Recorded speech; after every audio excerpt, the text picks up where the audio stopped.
ہمارے حضرت والا حضرت عارفی قدس اللہ تعالیٰ سرہ فرمایا کرتے تھے، اللہ تعالیٰ ان کے درجات بلند فرمائے، کہ انسان جب دنیا میں زندگی گزارتا ہے تو ہر وقت اس کی لڑائی رہتی ہے نفس اور شیطان سے، کشمکش رہتی ہے۔ نفس اور شیطان، نفس بہکاتا ہے، دنیا کی طرف لے جاتا ہے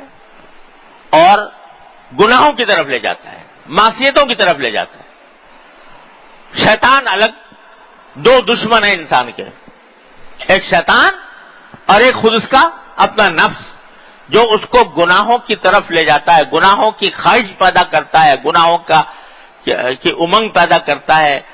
گناہوں کے ارادے پیدا کرتا ہے۔ اگر اب آدمی مومن ہے اور اس کو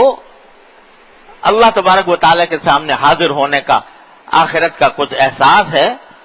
تو اس کو ان سے مقابلہ کرنا پڑتا ہے۔ گناہ کا جذبہ پیدا ہوا،